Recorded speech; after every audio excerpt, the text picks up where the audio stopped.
Hello everyone and welcome back to episode 288 of your favourite Formula 1 show. Yes, Knowing Wheel is back, and this week we are here to discuss all the goings-on from the Chinese Grand Prix. Of course, as always, I am joined by what I am now calling Latchkey 183. How are we doing, sir? What does that mean? I've never... You're now officially, in my mind, a latchkey kid. You're basically, as has happened so many times on the show. You've never, maybe it's a southern thing, I don't know. Maybe it could be a farm thing.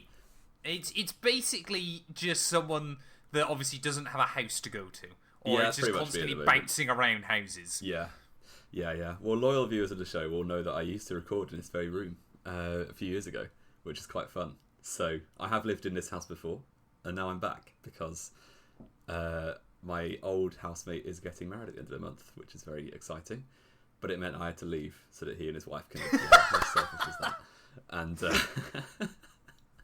yes, so I'm currently in a house I'll be in for about a month, and then I'll move to another new house in a month's time for reasons. So yeah, for reasons we love it. So yeah, Jamie183 once again, ladies and gentlemen, is. I mean, you've never really kind of escaped the uni lifestyle, I guess. You just constantly bounce around, all your stuff's in a box. The longest I've lived in one place was the previous house, which was 18 months. And that's like... Sorry, the longest I've lived in a place since going to university. Obviously. I was going to say... Where I grew up was... Yeah. 10 years. 10 years. Oh, okay, fair enough. Yeah. Fair enough. I must have been about the same then in the first couple of places I lived. But yeah, obviously we're back today. We're not going to be talking about Jamie's troubles. Obviously, if you want to adopt your very own Jamie183, please make sure you put some applications down in the comments below. For just £1 a month, you can help Jamie find water and shelter, which obviously, living up and around Manchester is actually quite a luxury still, from what I've gathered. No, I'm all right. No one is to worry about me. I'm fine, and I've been very well provided for by my new hosts. and Jamie knows full well if worst ever comes to worst. Sadly, he knows where I live now, so he can always just come and gate crash me. Yeah, it'll be a great time. Right, let's talk about Formula 1 then, Jamie. It took us less than a minute before we completely went off on a side tangent there. Obviously, we're recording this on Tuesday. I'm hoping to get this out today on Tuesday as well. So, obviously, the dust has kind of settled on the Grand Prix. We are going to kind of blitz through it a bit more. Obviously, it was a sprint weekend as well, so there is, in theory, more to talk about. But we're kind of going to, throw in a bit more kind of flashpoints. Like we mentioned in Australia, rather than talking about everything that happened, you guys watched the races or the highlights. You guys saw what happened. So we're going to kind of talk a bit more, about opinions and things like that. Obviously, I didn't watch any of free practice because it was on at like 3 in the morning. I did get up for sprint quali. I've mentioned this before, Jamie. I actually quite like sprint quali. It's a good way to start a Friday morning, in my mind. Yeah, I agree. And I like the shorter sessions because it just puts more pressure. Especially in Q3, because it's effectively one shot. Yeah, I do feel like... I know we talked about this last year. I do still feel like they could tweak it slightly. Because it does feel like you end up with an 8-minute session that's meant to obviously make it more frantic and more exciting. But it just means you get 4 minutes when nothing happens. Yeah, you get a lot of dead time. But I guess they're protecting possibly against a red flag. Because, like in Baku, real quality last year, wasn't it? There was barely time for anyone to get a lap in because of all the red flags. If you got one mistimed red flag in an 8-minute session, or sorry, if it was like a 5-minute session, and we had one red flag in the middle of it, that would screw everyone. But I still think, and I was umming and ahhing about this a couple of days ago in my head, could we, for a sprint qualifying, now this could be absolutely insanity, Jamie, what if they just ran it as one 30-minute session? You had to set a lap on the medium in the first 15 minutes and then a lap on the soft in the second 15 minutes. And it was your combined best times. I quite like that. Means you're out there. You got to try and find space. It'd be a bit messy, wouldn't it? Especially on the shorter tracks. But then they don't put sprints. I guess Austria's generally a sprint. That'll be a bit of a mess. It's not anymore, though, is it? It's not this year, no. But I mean, it would work. It wasn't last year either. I also think if they're going to try different things in quali, which I don't mind the quali format at the moment, and I know we tried a new one. No, the regular quali format does its job. But if they wanted to try interesting things where they do like one shot reverse championship order or something like that, sprint quali is the place to do it. And I think absolutely, yeah, if they want to try something new, why not? Yeah, it did kind of stagger me because what was the last weekend was our 25th sprint race, Which is kind of mad, because I feel like across the 25 that we've had, I can remember about 4 things ever. They're still not particularly memorable. And it does still feel like F1 might be missing a trick slightly of trying to do something a bit more exciting with them. Trying to just kind of throw a bit of caution to the wind. And possibly. do some different things. Problem is the teams obviously would bear that risk if they try crazier stuff. And the teams have to agree to everything, which, if they're like, we're going to do reverse grids, or we're going to do top 8 reverse from championship order or something, people just wouldn't say yes. I don't think F1, the state is in at the moment, the teams will not agree to reverse grids. No. Yeah, so I don't think they can go too crazy, but I would like to see them have a go at the old style. Everyone does one single shot. run. Yeah. Yeah. But it's reverse championship order, so you get the Cadillacs out first on the worst track. Although they're not even last at the moment, are they? It'd be the Aston Martins. Yeah, I'm pretty sure. Yeah, Aston Martin are behind them, aren't they, in the constructors? I would like to see it in championship order. So effectively, obviously, the slower cars have a slightly better track to go out on. George Russell on like a dusty circuit or something like that. Again, I don't think they'd agree to that, all the teams, because you're basically giving a leg up to the worst teams, which isn't what F1's about. So... Well, hang on a minute, we have wind tunnel testing time that works exactly like that nowadays. Yeah, true. Yeah. I don't know. It's a funny one. But the sprint was interesting enough. It was quite interesting. We did get a safety car. We did actually see pit stops in a sprint, which obviously doesn't happen very often. We had quite a few drivers obviously opting to bolt on a set of soft compound tyres late on in the sprint race, which you think in Shanghai, soft compound tyres are not very used, even at the best of times. So that was quite funny.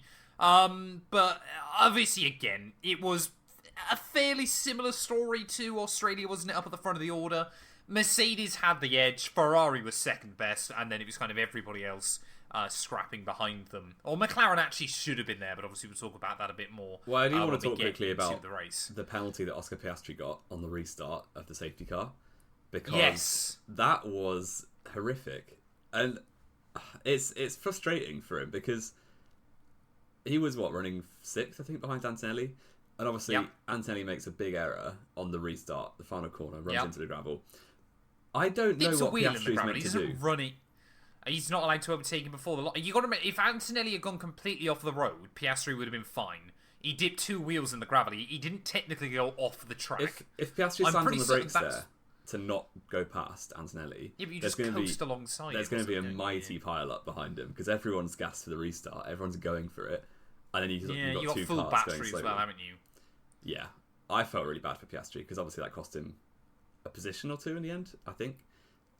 He still got points, didn't he? But yeah, I thought I can see why it was a penalty, but it was really unfortunate and a bit stupid. One of those ones, isn't it, where it's the letter of the law rather than exactly kind of the spirit. Yeah, exactly. But I mean, once again, though, I tell you what, so far this season, Ferrari absolutely the team putting on a show. I hope HP are paying them insane. I'm sure HP are paying them insane amounts of money. But it feels like most of the time we are watching the Ferraris battle. And Leclerc and Lewis are having so much fun with it. And I do like it. And obviously we saw it carry on in the GP. My only issue is with it, I like the style of racing that we get. I'm not going to go on a rant about the new rules that much. But it's nothing to do with the rules. It's more to do with the fact we've had a reg change. Is the field spread is crazy. So I think you're only going to get these prolonged battles between, especially towards the front, between teammates at the moment, because it feels like it's very much Mercedes, gap, Ferrari, gap, McLaren, gap, everyone else at the moment. If McLaren turned up, that was. So yeah, and I do like that the teams are letting them race, and I think you'll see that between all of those top 3 teams. But it's a shame. So for instance, when in the GP, when George Russell was right behind the Ferraris, you knew it was a matter of time before he gets past both of them. And then just drove off. Yeah, no, exactly. So I like it, and the racing was fun, and I'm glad they're enjoying it. And it is safe to say as well, after obviously quite a lot of controversy out in Australia, I was talking about this actually last night with a couple of people. It's kind of hilarious, isn't it, that we've basically spent the last 15 years of Formula 1 tracks redesigning to make sure they've got longer straights and bigger braking zones, so that people can actually overtake, and now you actually want less of that again. I was saying this to a couple people on Sunday as well. That's mad. We're actually so in sync, because we weren't saying that to each other. No. We have other friends outside of each other. It's kind of scary. Crazy. But yeah, so I'm fully of the opinion that Melbourne would have been better. Would have been better on the old track. Yes. Yeah. Yes. Yeah, and I think Spain will be the same when we get there in Barcelona. Yeah. It's a shame. We've had regs for 15 years where cars are too big and clunky and difficult to pass and follow. So we've smoothed out all the racetracks. And now we've got cars that can follow, and the boost button does help with being creative with your overtakes. But there's no reason to be creative because we've got rid of all the corners. Yeah. So, yeah. It wouldn't surprise me if, like Melbourne, for instance, we go back to the old circuit next year. You can. Have they got rid of it? It's been completely reprofiled entirely. Oh. The only bit you could go back to would be, I think, and don't hold me to this. Turn 10. I think you could do the chicane, on what is now obviously the flag sector 2. Yeah. I'm pretty certain you could still throw that back in. But the rest of it, obviously, has been completely reprofiled and is gone. Yeah. And I think that's a big win for these cars at the moment, is the nimbleness compared to last year and the ability to follow is really good. So that's very positive. I don't love exactly. In Shanghai. Still. What's that, sorry? I don't love the mushroom. You see Sergio Perez radio when he was, I think it's behind one of the Aston Martins at the start of the race, and his engineer was like, "This lap you have the mushroom," and he was talking about the overtake mode, and like they've started genuinely calling it the mushroom from Mario Kart. Oh, I mean, I quite like that. I think that's quite funny. I don't love the racing it gives, to be perfectly honest, but hang on a minute, you just said you did. I like the cars, and the ability to do stuff through the corners is very nice. But when you have a car super clipping versus a car not super clipping, it's absolutely ridiculous to see. Yeah, no, it does. It still feels like it needs smoothing out around the edges, and obviously Suzuka, we kind of had a track at Australia that was terrible for it. Shanghai, that is probably one of the better tracks for it. And I feel like Suzuka might slot in somewhere in the middle, although again, there aren't that many big braking zones at Suzuka, so I'll have to wait and see. I'm worried about quality in Suzuka, because qualifying is a mess at the moment, and they are going to be lifting and coasting so hard through that opening sector, which is really sad, because that's one of the best sectors in qualifying all year.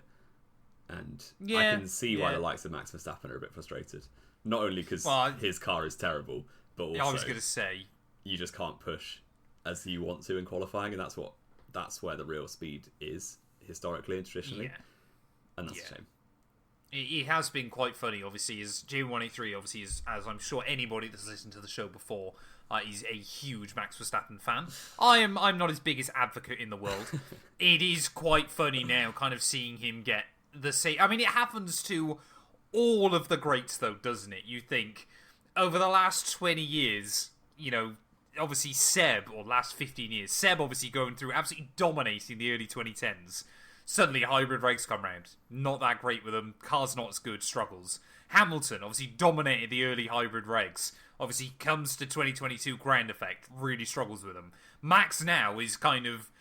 And I think, Jamie, it's safe to say that you thought he was going to be a bit more almost immortal to this than others. He's still quicker than Hadjar, but he's not wiping the floor with him. It's fine margins in qualifying. It is. But I know this is going to sound really kind of like making excuses. I know exactly what you're going to say. I would put it more down to the car, obviously, because the car has such limitations at the moment that there's only so much you can do. But hang on a minute. No. All of the Red Bulls in recent years had limitations, and Max was still able to find a way around them. I mean, maybe he will. We're 2 races in, and he didn't finish. Like, he's had 2 race weekends. One of them, the car threw him into the barrier in Q1. And the other one, the car didn't finish. So we're going to give him a chance. And both races, he's had absolutely awful starts because the engines don't work properly. So hang on a minute, that's only his own fault. I'm not sure it is. Hadjar's not done that badly off the start. He didn't do particularly well in Melbourne. He was down to 5th, wasn't he? He did? He almost took the lead and he not had an ERS failure immediately. Even worse, weren't they? That's the thing. Max is starting his car without ERS at the moment, or whatever you call it, the battery. So, yeah. I think we let him have a clean weekend before condemning Max Verstappen to the midfield forever. Condemning him to the new gen Sebastian Vettel. Exactly. I think it will come, but it's not great at the moment. But he did absolutely fine race in China before the car broke down, I thought. An absolutely fine race. For the pace of the car, he put 20 seconds on Hadjar, which, I know he had the spin at the start, but yeah. I think given that he had such a terrible start and then he pitted literally the instant before the safety car came out, I think he did all right in the car. Fair enough. Fair enough. I mean, I think it's just the thing, isn't it? That Red Bull is at its best, probably with McLaren kind of third, fourth best. At its worst is just fifth or sixth, kind of miles even towards maybe the front seventh. of the midfield. Like, no. The Haas and the Alpine looked fundamentally faster than the Red Bull at China.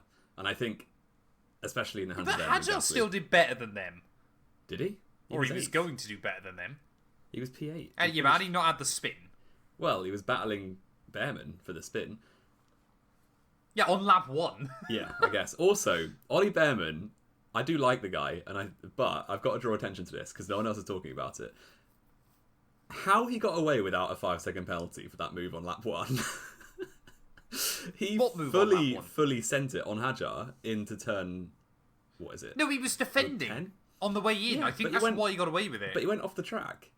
Yeah. Kept the position, and then Hadjar spun. But he didn't, though. Hadjar got past him on the exit. He let him through. I'd like to see him on board of that. Because that happened in Mexico as well, and no one drew attention to that, where he overtook Verstappen off the track, ran the outside of turn 8. Yeah, but that's because Verstappen was too busy trying to push Lewis Hamilton off. Yeah, but still, I think Ollie Behrman gets away with it a fair amount from the stewards because he's a new kid. And that should have been a 5-second penalty. And so should Mexico. But I like Behrman, so this is not a hate watch. James is just a hater of these young guys, isn't he? Prama's 2024 F2 lineup you just hate. I bet you threw a drink at your telly when Antonelli won this race. I didn't. I bet you were livid. No, I was indifferent.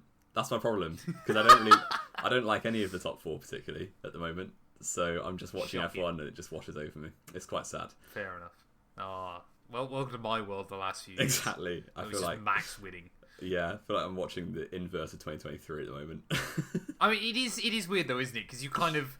And obviously, I know we mentioned this towards the end of last year, and I know I brought it up to you a few times as well, of course. This is just what happens in Formula 1, and it's mad to think about at the time when Max is winning 10 races in a row. You think, well, he's just going to be on top forever. Then 12 months later, already that house of cards has fallen. I mean, we spoke about this a tiny bit pre-show as well. I firmly believe now Red Bull are really starting to experience the loss of Adrian Newey from that team. This is where kind of the house of... we spoke about this literally from 2023 onwards, of where we starting to see the slow and steady downfall of Red Bull. Yeah. And if the 2026 regs are anything to go by so far, we are still steadily watching that collapse happening right in front of our eyes. They are a long way off winning a world championship at the moment. And they were last year. I think Max's brilliance and McLaren's mismanagement of it. But it was almost a bit of a... I'm not going to say a last gasp, but I would honestly describe it as similar to Williams in like 03. Yeah. Where it was kind of everything fell into place right like one last time through almost more luck than driver skill than fortune, the team. And misfortune for McLaren, obviously the Vegas double DSQ and stuff like that. So, yeah, I mean, I do agree with you. Red Bull at the moment, they don't look like troubling, certainly the top 2. And it'll be a while to see. I mean, development race, they're always pretty good at development, but it will be interesting to see if they can get near race wins this season, because they're not at the moment. No. And you talk about that development race, what can they do without Adrian Newey there? I mean, there's other clever people in the world, but I know Adrian Newey is a genius, but... Yeah, Adrian Newey, as we've said before, Adrian Newey just views the world slightly differently from the rest of us. That's kind of the difference. Red Bull developed very well last year without him throughout the season. Yeah, but that's because you've still got that platform. Yeah, I agree. But yeah, talking about McLaren very briefly there in the double DSQ, I would say what happened in China was probably worse for them in a double DNS. Arguably so. Because they were row 3, they were 5th and 6th. Also, quick shout out to David Croft in proper qualifying, who, when Norris put the car provisionally on 3rd place, he says, that's a vintage Lando Norris lap. And then 5 seconds later, Oscar Piastri beats it. Yeah. Yeah, that was... Well, I guess that is vintage Norris to lose to Piastri, I guess. So. Exactly, yeah. It was the way he hyped it out. He was like, and Lando Norris puts the car 3rd. And then he went, and Oscar Piastri goes 3rd. Yeah, oh, come on, mate. I put up a bit. Yeah, it was very good. But anyway, didn't matter because both cars had isolated breakdowns. Electrical failures on the grid. And they weren't the only ones. We had 4 cars didn't start, so we were down to 18 car grid immediately. And given 2 of them are Aston Martins, you effectively knew we were going to have 16 cars finish the race. Yeah. At the most. So, yeah, very, very poor for McLaren. And Oscar Piastri especially unlucky, because that's 2 in a row now, isn't it, for DNS? I guess the first one was... He has not done a race lap so far this season. No, he's done a few sprint laps, but that's it. And is he technically... Because I don't believe if you finish a sprint, you're not classified still, are you? He is classified. Because he got points. Of course he's classified. Is he classified in the World Championship? Yes. Yeah. Fair enough. He's only on 3 points, which is quite low down. But yeah. He's 12th, to be fair. That's not a bad goal with 3 points. Well, McLaren are still 3rd in the Constructors, which is quite surprising, given they've started 1 Grand Prix between them. Yeah, they're only 1 point ahead of Haas, though. And if Haas didn't have Esteban Ocon, they'd be 3rd. Yeah, Ocon's not scored a point yet. He did score a strike on Franco Colapinto, which... He did. I'm going to give you some props here, because on our pre-season live stream, you said this was going to be the downfall of Esteban Ocon, as if he's got something to fall from. Yeah. And so far this season, he is being absolutely obliterated by Ollie Behrman. Yeah. And Ollie Behrman is on how many points? 17? 17 points. And Ocon is on 0. And this is not a good start for him. This was pretty self-inflicted, I thought. He got a bit unlucky with the hard tyre timing of the safety car for Ocon, but he absolutely should have got points still. And just wiped out Colapinto for no reason at all. And that just to make himself feel better. Exactly. So, yeah, I think it's going to be a difficult one for Ferrari, I think, because Ollie Behrman is knocking on that door. But there's no way Ferrari are going to drop the drivers if they're performing at the moment. No, and I must admit, it has, again, been great as a Hamilton fan, because all the stick we've had on Hamilton's gone, Hamilton's completely washed up, everything like that, Leclerc's wiping the floor with him. They both seem to get on very well, of course, until they have inevitably a crash at some point this season when one of them misjudges it, and then that relationship falls apart. They are so evenly matched right now, aren't they? And it has honestly been probably one of the saving elements from these opening couple of races. You can talk about this, that, and the other, about how the regs maybe aren't great, or this, that, and the other, and you go, but look at the way those Ferraris are battling, and it is great. It is very good. What I will say, and you probably won't like to hear this, this time last year, I think it was 1-1 in quali and race between the Ferrari drivers, because I think China and Australia are 2 of Hamilton's stronger tracks, and they're probably 2 of Leclerc's weaker tracks. So Would you suggest Australia's one of his weaker tracks when he's had a Grand Slam there? Yeah, but he got a Grand Slam because Verstappen DNF'd. He says it himself, especially about China. He still beat him. Especially about China, Leclerc says it's his worst track on the calendar. Australia, not so much, but he still beat Hamilton Australia in quali and race. So I would wait a few more rounds before declaring that Lewis Hamilton is back to his best. Because he got a podium, I don't care. He did get a podium. He's now equal with Nico Hülkenberg for Ferrari-powered podiums in his career, so congratulations. I think I'm glad that Hamilton's doing well. It's nice to see him have his mojo back, and I thought the way he treated Antonelli on the cool-down room was top. And he's obviously massively great driver, lots of respect. But I would wait a few more rounds. Here we go.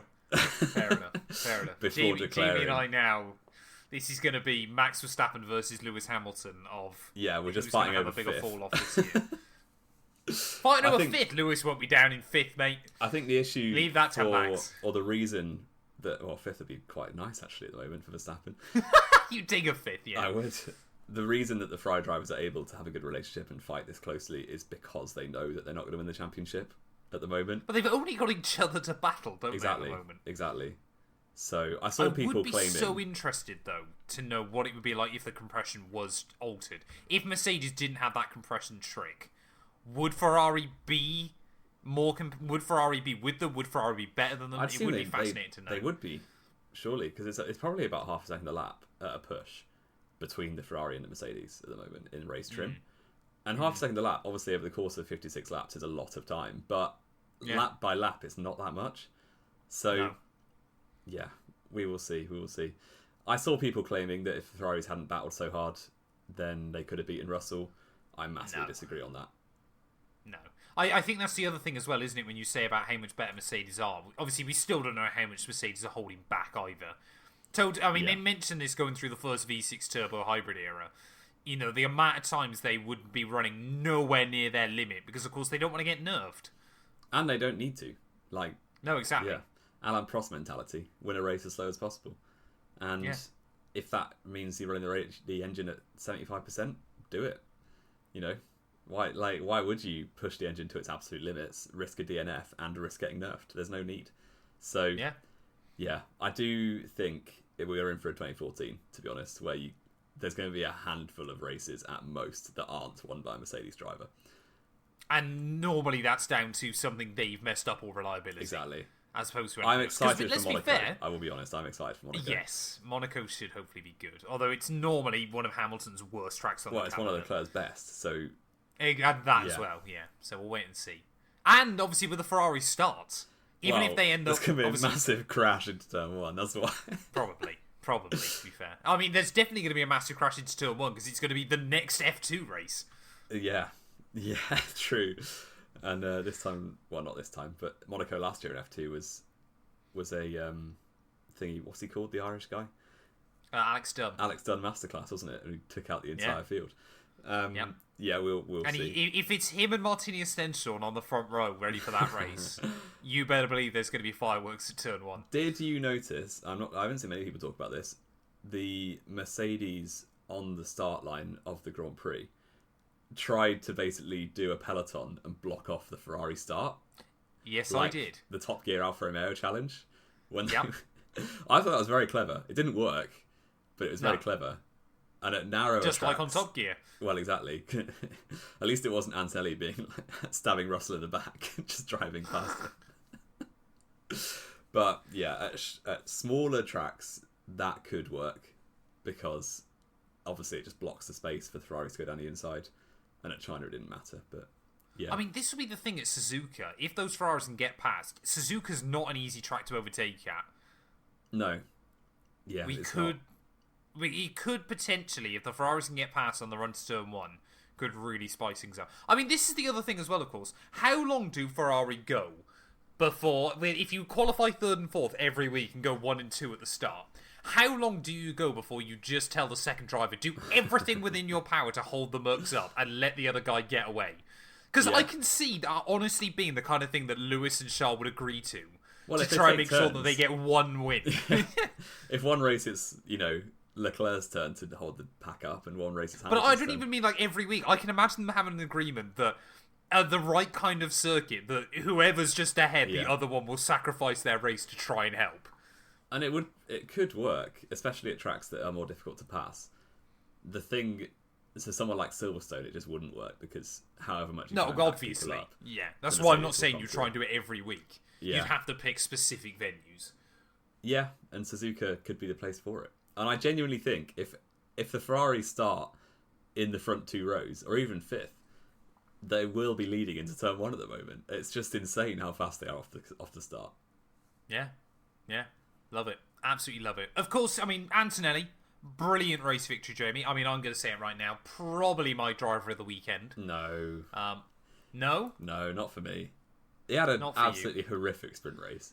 You'd never guess that Jamie's an Antonelli hater. I'm not an Antonelli hater. I'm just reasonable. He was youngest ever pole sitter, second youngest ever winner. He was terrible in the sprint race and did his best to bottle the GP as well. If Russell hadn't had the issue, what did he do with the GP? And with about 3 laps to go, he just sent it into the hairpin at. I didn't actually end up seeing that accidentally. Oh, were you asleep? No, I was trying to get ready to leave the house, so I was trying to get dressed. I literally picked the wrong moment to There go wasn't get dressed. much happening towards the end of the race, to be fair, but that was one of the few things. I think Anthony was very good, obviously, and he deserved the win, but he wasn't the best driver of the weekend. Who was? Are you going to say Max Verstappen? I think Hamilton was better than Antonelli. Fair enough. I think Behrman was better. I think arguably Russell was better, despite... I never thought I'd hear the day you say Lewis Hamilton. Genuinely... Apart from maybe Silverstone 24. I genuinely think Lewis Hamilton possibly was my driver of the day. So do you reckon he would have won that race if he had the Mercedes? Well, yeah. But then you stick any of those drivers in the Mercedes against... if in the circumstances Antonelli had, where Russell was cost 8 seconds by being behind the Ferraris in the middle stint, I think anyone would win that race. anyone in the top... Even you? No, Oh. anyone in the top half of the grid in terms of talent would have won that race. Fair enough. Jamie183, our resident Andrea Kimi Antonelli hater there, ladies and gentlemen. It's not true. I like him. And I'm glad that he won. I think it's good for the championship. Fair enough. Yeah. Does help out, definitely. I mean, obviously, early on, we're still only 2 races in, aren't we? He's got a 4-point buffer ahead of Antonelli. Charles Leclerc, 1 point ahead of Lewis Hamilton. And yeah, Ollie Behrman, just casually in P5, best of the rest. Love that for him. Yeah, even better than the two McLarens and the two Red Bulls at the moment. So, yeah, crazy good. A few drivers on 0 points. Obviously, we spoke about Esteban Ocon. Nico Hülkenberg, horrifically unlucky, as ever. Definitely would have got P9 if not for a 17-second pit stop. And he didn't seem too downbeat about it because obviously he didn't start in Melbourne, so this is basically his first race of the season. Yep. The shout out to Carlos Sainz, very good. P9 in the Williams and ahead of Colapinto. Yeah, I think there's a lot of praise going around for the likes of Colapinto, who got a point, and Carlos Sainz, arguably, when 3 of the usual top 8 didn't even finish the race because of reliability. But you've got to be And there. let's be fair, 3 of those top 8 as well, that Alpine was probably nearly as competitive as anyway. I don't think Gasly would have beaten the McLarens. No, but he could have still... Even Gasly would have still scored points had those Gasly 3 would have finished. done. Exactly. Yeah. So it's kind of people are hyping up Colapinto for doing the job. Yeah, exactly. Who did he beat? Ocon, Hulkenberg, and the Astons and the Hasses. And not Cadillacs. Sorry. I was going to say, yeah. Yeah, wrong American team. Wrong one. But, yeah. You know what? China was actually a good race. And I feel like I'm just complaining a lot about the new regs. There are issues with them, especially qualifying, and the fact that if you use your battery creatively to overtake, it basically costs you time later in the lap. I don't love that, but I think that's how it's going to be. That's the balance you've got to play. Yeah, I guess so. Otherwise, you don't get overtakes done. What I didn't know until this race is, and I probably should have done, arguably, the overtake mode detection is the start-finish, and then you keep it for the whole lap. So the lap where Hamilton overtook Leclerc into turn 1, he then retained the overtake. You can use it in defence. Yeah. Yeah. I quite like that. Yeah. There's the rules. I'm getting used to them. I don't know if I don't love them, but I didn't love ground effect, and people think every Verstappen fan is like nostalgic for ground effect. I'm really not, because China is usually an awful race, and you can't. China's a bizarre one. It's either terrible or race of the year. I don't remember it ever being race of the year. What was it, 2016? There were like 170 overtakes or something mad. Yeah, it wasn't race of the year. Even then, it's just had overtakes because Hamilton crashed at the very start, didn't he? And then came through. And so did Ricciardo. He had a puncture and came through. So, yeah. Fair enough. What did we give Australia as our race rating? We gave Australia... You get a 7, I get a 6.5. Oh, we're going to be lowering that, aren't we, pretty quickly, I feel Australia was alright, I thought. It was okay. I'm going to give China an 8. I was going to give it a 7. Yeah, but you're always a harsher critic than I am, yeah. It would only be a 10 if it was a Verstappen win. Exactly, yeah. Verstappen's going to lap everybody for Jamie to give it a 10. Exactly. So we both think that China was marginally better than Melbourne, which is good. Japan next. I mean, it definitely was better. It was. Driver of the day. Have you already agreed? You're going Antonelli. I'm saying Antonelli. You know what? I'm going to say Lewis Hamilton, because Fair enough. he actually genuinely, to be fair to him, came out on top against Leclerc, and it didn't look likely at one point because Leclerc then messed up that hairpin, didn't he? And that gave Hamilton the chance. So, fair play. And they're both loving driving the car. It's so nice to see Lewis happy driving Formula 1 cars again. Yeah. I'm so happy for him.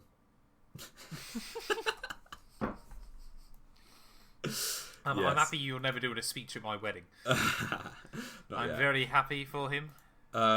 Exactly. Predictions. I'm not happy about this. I was waiting for you to bring this up. Because, obviously, it was my turn to go first.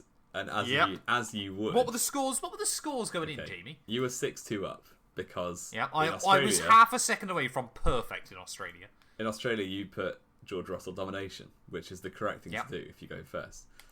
Well, only if you know what you're thinking. So I said George Russell would win the sprint race, which was true. Yes. I think Yes. Russell did win the sprint, Yeah, didn't he? yeah. I said George Russell would get pole position. He would have done had the car worked in Q3. Hey, you don't know that. He got a lap in. He didn't go quicker than Kimi. And then I said George Russell would win from Charles Leclerc and Max Verstappen, which is 1 point for the podium. So 3 points. So I got 3 points overall, which takes me up to 5. So even before your So score, even if I scored nothing, yeah, I'm still winning.